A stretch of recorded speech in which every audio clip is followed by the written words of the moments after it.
Assalamualaikum warahmatullahi wabarakatuh, Bapak Ibu. Perkenalkan saya Sigit Setiawadi ya.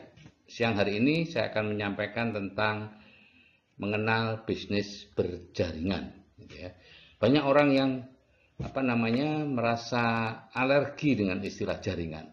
Padahal Bapak Ibu, menurut Robert T. Kiyosaki, kalau tidak membuat jaringan kita tidak akan bisa kaya. Kita tidak mungkin bisa kaya hanya dengan bekerja sendirian.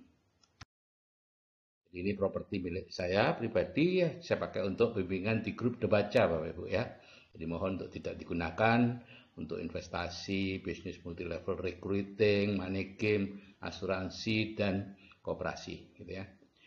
Juga mohon tidak diposting ke media sosial, website maupun blog.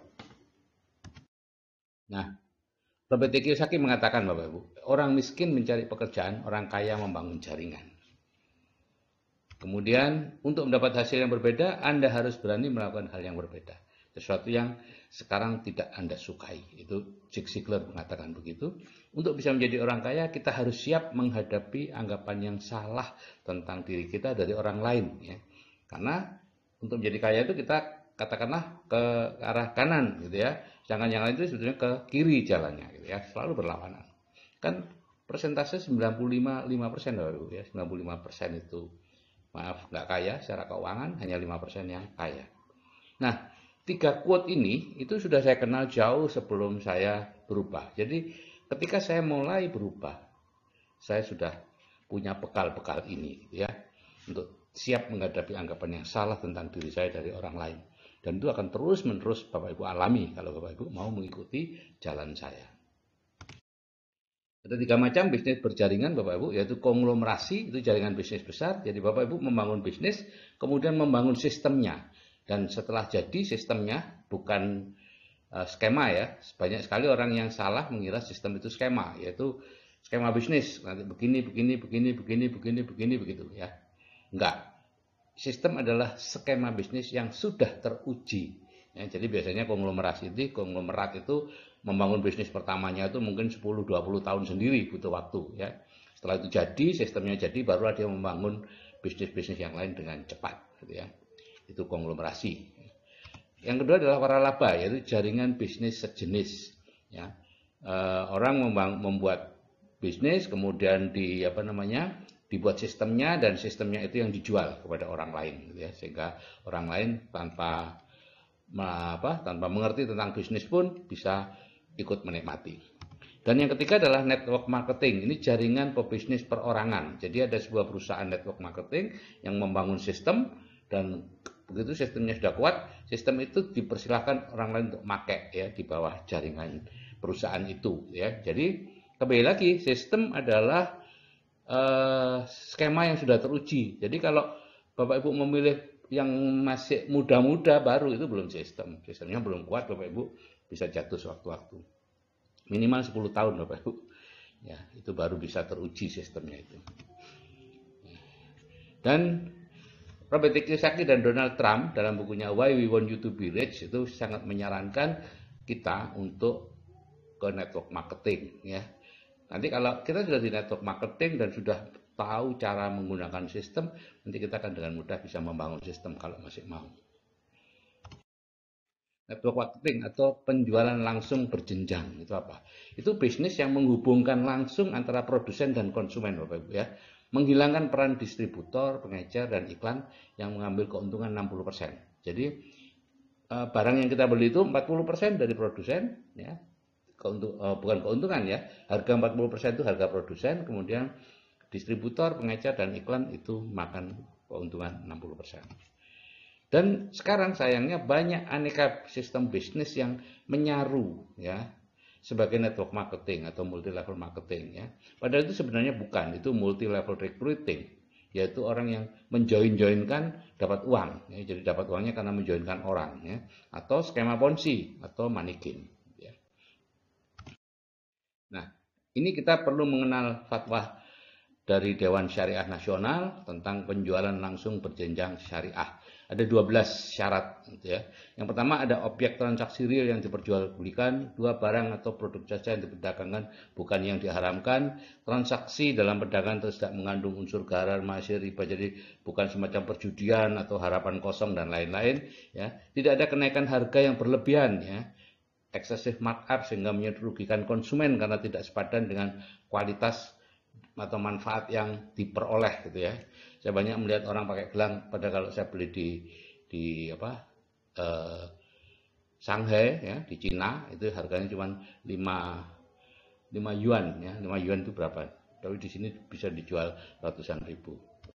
Nah, 5. Komisi yang diberikan oleh perusahaan kepada anggota, baik besaran maupun bentuknya harus berdasarkan prestasi kerja nyata yang terkait langsung dengan volume atau nilai hasil penjualan. Jadi bukan karena siapa yang masuk duluan, tapi siapa yang bekerja lebih keras, itulah yang mendapatkan lebih banyak. Gitu ya. Bonus yang diberikan harus jelas jumlahnya, dilakukan transaksi akad sesuai target penjualan. Jadi sudah sejak awal sudah jelas dan tidak dirubah-rubah lagi. Kemudian tidak boleh ada komisi pasif tanpa ada pembinaan. Gitu ya. Pemberian komisi tidak boleh menimbulkan igro. Igro itu nafsu yang berlebih-lebihan, ya, sehingga lupa anak, lupa istri. Gitu ya.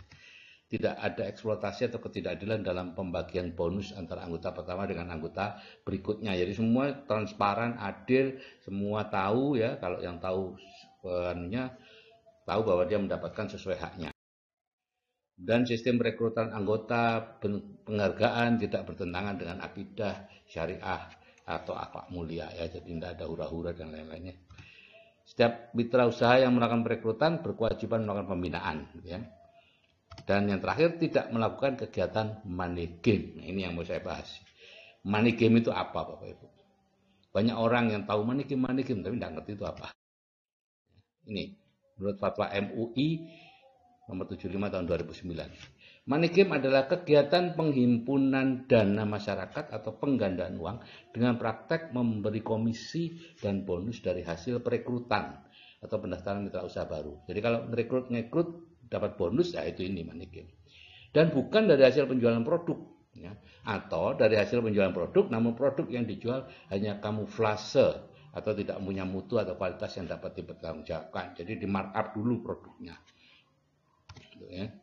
Nah, di luar sana Bapak Ibu, banyak tipu-tipu model money game, skema piramida, atau itu dianggap oleh orang yang tidak ahli itu sebagai MLM atau network marketing dan kemudian diharamkan ya. Padahal berbeda seperti bumi dan langit. Jadi yang dianalisis itu adalah skema piramida, money game, tapi yang diharamkan itu MLM atau network marketing. Nah, dari mana sih asal bonus Anda? Ini yang seharusnya Bapak Ibu perhatikan ya. Kalau asal bonus Anda itu dari biaya join orang baru, jadi orang baru join sekian, uangnya kemudian uang join tadi sebagian diberikan perusahaan, sebagian dibagi-bagi pada upline yang di atasnya, itu haram Bapak Ibu. Ya. Atau produk yang di markup, ya. Ya, apalah, saya tidak akan mengatakan ya. Banyak sekali di Indonesia yang di markup. Di luar negeri itu harganya cuma sekian, dijadikan sekian, gitu ya. Keuntungannya ini yang dibagi-bagi. Nah, kalau yang produk yang halal itu halal, produk yang wajar, harganya wajar, kualitasnya sesuai dengan harganya, itu halal. Jadi ada 5 ya dan 8 jangan dari bisnis network marketing kuadran kanan ya. 5 ya itu seperti ini, bisnisnya harus legal.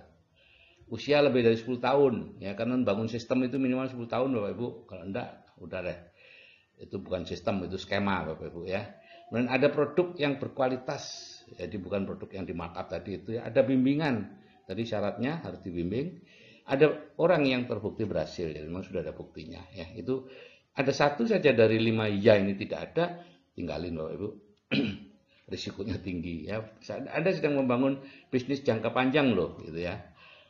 Nah, yang 8 jangan ini, bonus sponsoring, bonus pasangan, praktek front loading, mumpung masih baru ya, berhadiah mobil atau rumah, investasi hasil besar, tutup poin, bisa ambil beberapa kafling. Ada satu saja dari 8 jangan ini saya anjurkan untuk dihindari dah. Ya. Nah Bapak Ibu bisa membaca buku lebih lanjut di buku Business School ya dari Robert T. Kiyosaki, dan buku satunya lagi Why We Want You to Be Rich dari Robert T. Kiyosaki juga. Jadi strategi memilih bisnis network marketing itu adalah seperti ini. Pertama, tentukan ini halal atau haram ya. Jadi kalau ada bonus sponsoring, bonus pasangan, itu artinya apa? Anda dibayar dengan uang yang didapat dari orang yang mendaftar. Jadi tadi masuk dalam hal-hal yang diharamkan oleh MUI ya. Mumpung masih baru, itu sudah tidak lewat apa? Bukan sesuatu yang sifatnya sistem ya, bukan sistem yang kuat, tapi masih skema. Bisa ambil beberapa kafling, hasil besar, itu multi level recruiting ya, dan oleh MUI itu dianggap sebagai money game dan diharamkan. 5 ya ada semua, harus ada semua. 1 tidak ada, jangan ya. Patuh pada organisasi ya. Mungkin dia penjualan produk, tapi produk itu dijual bersamaan dengan pendaftaran baru, atau front loading, itu dilarang oleh organisasi yang resmi, yaitu APLI ya, Asosiasi Penjualan Langsung Indonesia. Hindari bisnis-bisnis kuadran kiri ya, yang hadiahnya itu rumah, mobil, itu kuadran kiri. Dan ada tutup poin buat apa macam-macam lah, itu kuadran kiri Bapak Ibu. Yang kapan kita bisa istirahat kalau kita harus terus-menerus membeli produk? Wajib tutup poinnya. Nah, ini peringkat bisnis network marketing di Indonesia tahun 2019 oleh APLI ya, Asosiasi Penjualan Langsung Indonesia, dan saya hubungkan dengan peringkat di dunia ya. Jadi di Indonesia perusahaan nomor 1 AMB, Herbalife, Nuskin, Tupperware, Young Living, Oriflame, DXN, Atomy, Cosway, For Life ya. Itu masing-masing omsetnya 8,8 miliar US dollar, dan AMB Herbalife itu 4,9, jadi hampir 50% dari AMB, dan seterusnya ya. Praktis tidak ada perusahaan dalam negeri ya. Nggak tahu saya kenapa ini. Semuanya perusahaan luar negeri Bapak Ibu ya. Yang dalam negeri tidak ada dalam peringkat ini. Nah, penghambat kemakmuran itu ini Bapak Ibu ya. Kepercayaan yang salah tentang uang dan kaya, mental block keuangan, uang tidak dibawa mati, dan lain-lain. Karena itu perlu dilakukan save. Nanti video berikutnya adalah tentang save. Jadi selamat menemukan bisnis baru yang sesuai dengan pelakon rezeki Anda dan mampu merubah tindakan, kebiasaan, dan karakter Anda. Ya, karena tindakan Anda sekarang, kebiasaan Anda sekarang, dan karakter Anda sekarang tidak memungkinkan untuk memiliki penghasilan besar. Jadi harus dirubah dulu. Itu Bapak Ibu. Saya kira saya akhiri. Wassalamualaikum warahmatullahi wabarakatuh. Lagi-lagi ini disclaimer dari saya. Mohon tidak memposting video ini di media sosial, website, atau blog. Oke, assalamualaikum warahmatullahi wabarakatuh.